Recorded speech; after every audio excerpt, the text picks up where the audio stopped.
McDivitt is surprised to find that NASA releases only one picture and one still frame of his footage to the public. He maintains the released picture is not what he saw, and denies NASA's explanation that the object is simply a reflection on the window. McDivitt believes he may have accidentally photographed a secret defense satellite. The astronauts themselves are talking about UFOs. Well, some of them did. Well, not very many.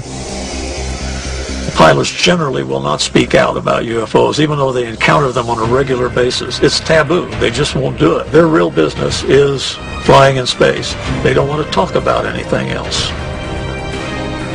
But this is not the only time a Gemini mission will spot something strange. December 1965. Astronauts James Lovell and Frank Borman in the Gemini 7 capsule see a UFO on their second orbit around the Earth. Gemini Control at Cape Kennedy explains it away as the final stage of their Titan rocket. But once again, official mission audio tells a different story. Lots cleared. 7, go ahead. Approaching at 10 o'clock high. This is Houston. Say again, 7. Approaching at 10 o'clock high. But Lovell, Borman's co-pilot, notes that he sees the booster rocket on his side of the craft. According to the official NASA audio transcript of the mission, Lovell says, quote, "I have the booster on my side." Capcom responds, quote, "What direction is it from you?" Lovell reports back, quote, "It's ahead of us at 2 o'clock, slowly tumbling." Later audio shows Capcom convincing Borman and Lovell that this is part of the booster rocket after all. But despite this explanation, NASA rarely addresses this or other early astronaut sightings. I was told one time by a director that you have to make a decision in what you really want to do. Do you really want to follow UFOs, or do you really want to be in the space program? It wasn't accepted or given as a threat. It was given as more like, this is the way it is. This is life here. Others who have worked within NASA, like John Schuessler, report that there is an unspoken code of silence on the subject. One woman is willing to break this code, and she claims to have witnessed NASA not just ignoring evidence, but suppressing it. One of the things that I noticed was a spot. He said, well, we have to airbrush these out.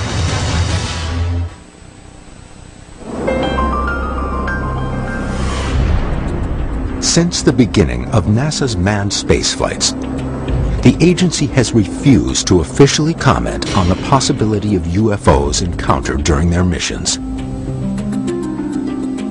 But there are a few who've been willing to come forward and talk on the record about NASA and UFOs.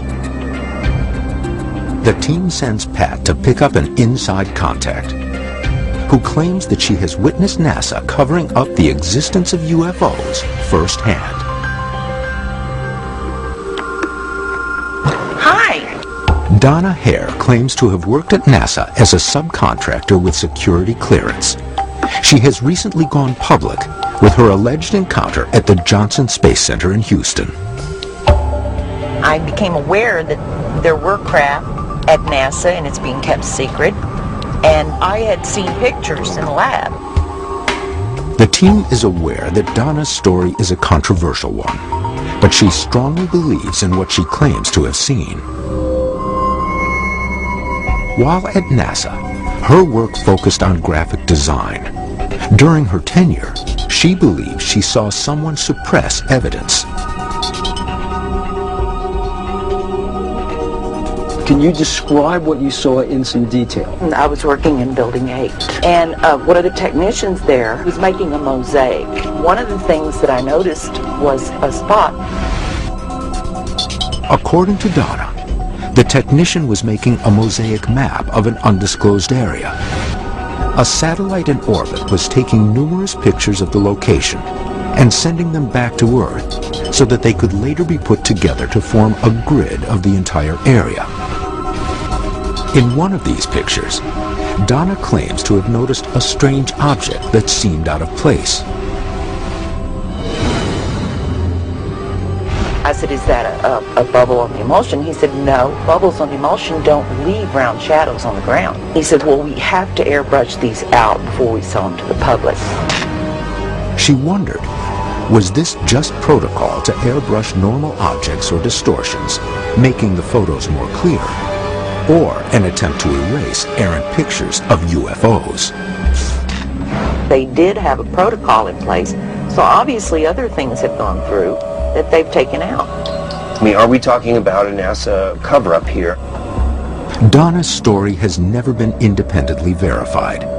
And if this was a UFO airbrushed out of existence, does this mean the entire organization is in on the cover-up? All of NASA is not covering it up, but I do believe specific people in there are keeping it covered up, which is more scary than a UFO to me. Did anybody at NASA ever tell you, don't ever talk about UFOs? But there was two gentlemen that did come to my house, and they basically told me it was not a good thing for me to talk about it. Now, they didn't say you're going to die, but I was getting my phone tapped a lot, and I was getting followed. If it's intimidation, it shouldn't be done. To me, that's completely against the American way of life. We shouldn't be talking about this. I think this is one of the most serious subjects that we're ever going to see. These allegations of a NASA cover-up are extraordinary, but those who come forward stand by their experiences. The team turns to the history of NASA shuttle encounters in an attempt to find more answers. When the Space Shuttle Columbia launched into space on April 12, 1981, astronauts were spending not hours, but days and later weeks in outer space. It would be logical to expect anomalous sightings to increase as well. That's exactly what happened. As the number of reports from shuttle astronauts increases, NASA continues to search for explanations.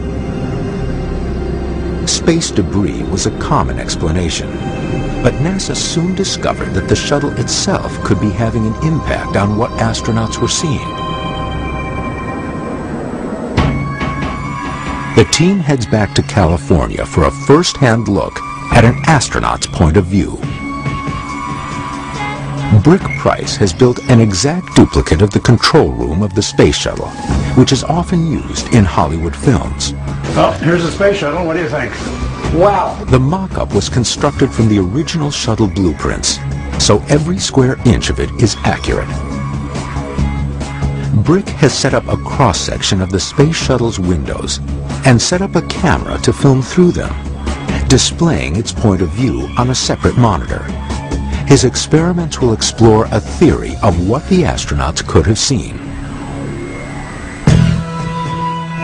A lot of people who have seen this NASA footage say that these objects flying around are just bits of debris or even chunks of ice that have sort of been chipped off the space shuttle. And is that something that could actually happen? Sure.